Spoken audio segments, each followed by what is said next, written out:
This is going to lead to a major question regarding the Montreal Canadiens.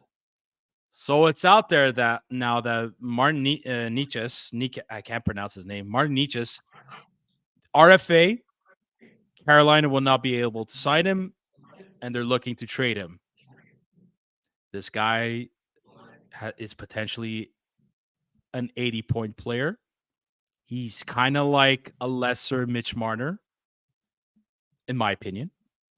So my question, Chris, and to anybody listening right now, should the Canadiens trade for Martin Necas?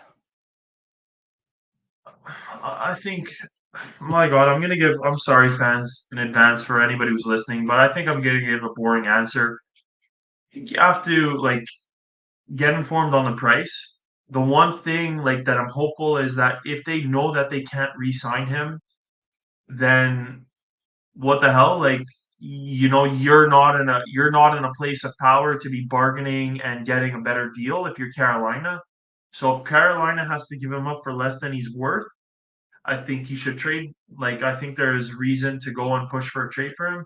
But if you're going to start saying what do you have to give up from the Montreal Canadiens to get a player like that, I'm not so sure that I want to have those discussions. I'm not so sure. If we start playing with the late first round pick that we have to get him, and maybe one of our defensemen that we have too many of, let's talk. I'm all ears. Like, you want to talk about a Jordan Harris and a late first round pick for Martin Necas? I'm gonna go with the Pierre Hood pronunciation. Yeah.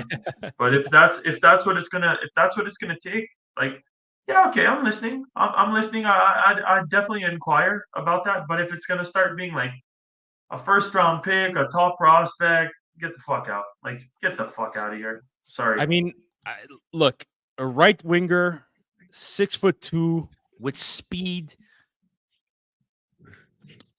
He only put up 53 points though this year in 77 games, 9 playoff points in 11 games. But again, he's got speed, he's got potential. Like his highest, he's had 71 points last year in 82 games, 28 goals. He still has that. He's 25 years old. Like, he's in prime age right now, just a year older than Suzuki. The problem here is like he's gonna ask for a lot of money. Like, his cap hit was $3 million that ended this year. He's an RFA, and it's clear that the Hurricanes are going after Seth Jarvis rather than Martin Necas. Younger, still got speed. Like, Seth Jarvis is their top priority this offseason for the Carolina Hurricanes. Mhm. The Canadiens are not going to offer sheet him because it doesn't make sense. Because if he accepts it, then the Canadiens have to give up draft picks. We're not going down that road. We're not pulling another Marc Bergevin offering Sebastian Aho $8 million. There's no way that's going to happen. I can't see that happening. Yeah. If the Well, Canadiens, do you see any of these prospects going? Would you trade any of these prospects? Reinbacher, Hudson, Roy, Mayu, Fowler, Beck, Farrell, maybe Farrell, Dobish, and Mr. Bogdan Konyushkov, who was the defenseman, Yeah, I could see maybe giving up Philip Machar and Winnipeg's first round pick this year for Necas. That's not the issue. That's The issue is having to sign him. He's going to ask for over $5 million for sure, easily, fair. easily, easily. He's gonna ask for that. I just don't see the Canadiens spending out that money for him when they know they're gonna have to re-sign Slavkovsky. They know they're gonna have to re-sign Gooley. They have to re-sign Arbor Jack guy this year. Maybe bring back Justin Barron. I don't with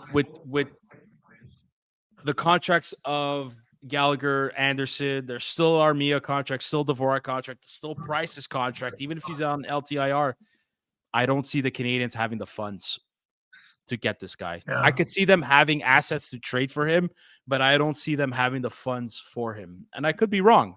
Maybe Kent Hughes pull some magic, only signs him for $5 million cap hit for the next 3-4 years. At the age of 25 to the age of 29, 30, probably, maybe. And it will be a good signing. I just can't see it just yet. I agree. Gotta unload those bad contracts. That's priority number one.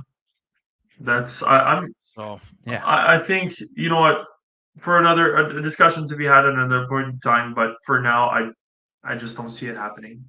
I really don't. And I'll extend an olive branch for you.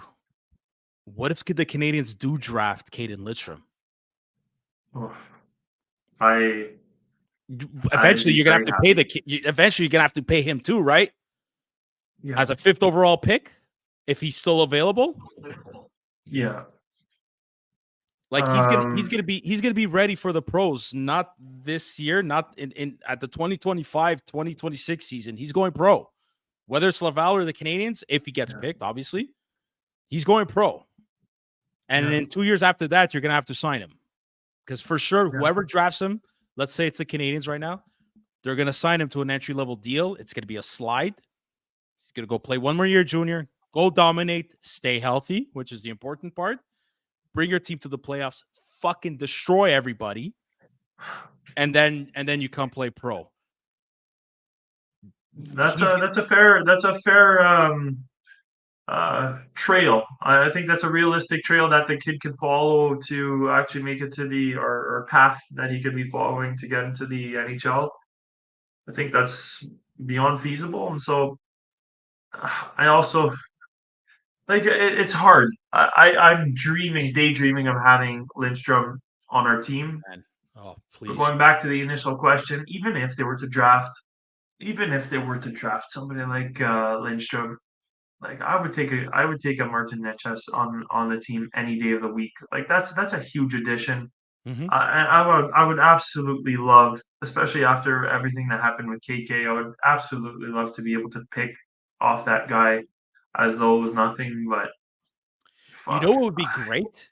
I would I would throw in I would probably throw in a Christian Dvorak for the Carolina Hurricanes. Here, you need a centerman. any day of the week. You need a centerman. They're probably going to buy out KK. There's actually rumors that the Carolina Hurricanes are going to buy out Jesperi Kotkaniemi's contract.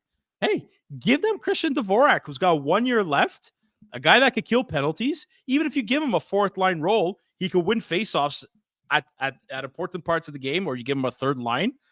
They're gonna have to battle it out with Jordan Stahl in a sense.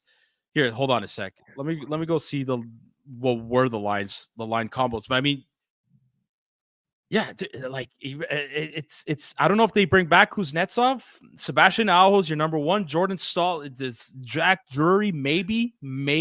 I'm not sure. Hey, throw in if my God, if Kent Hughes could pull that off, if Kent Hughes would trade for Martin Necas, and he throws in, give him a Mashar, give him a Christian Dvorak, and throw in that first round pick this year, or maybe it might be a bit too much, but hey,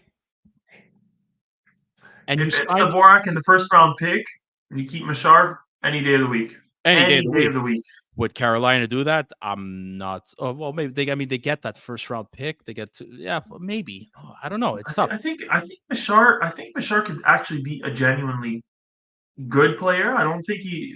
I'm not saying that he's not ever going to be a great player. I just don't see him being absolutely amazing and game changing. But the one thing that I'm scared is that Slavkovsky is so close to him, Yeah, and I know.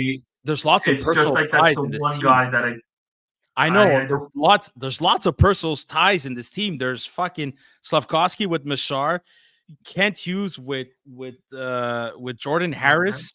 You know, I mean, there's too many personal ties here. You got to be careful. You can't do business with people you love, right? I'm obviously exaggerating here, but I see Philip Mashar being on a third line with Joshua Roy and Owen Beck.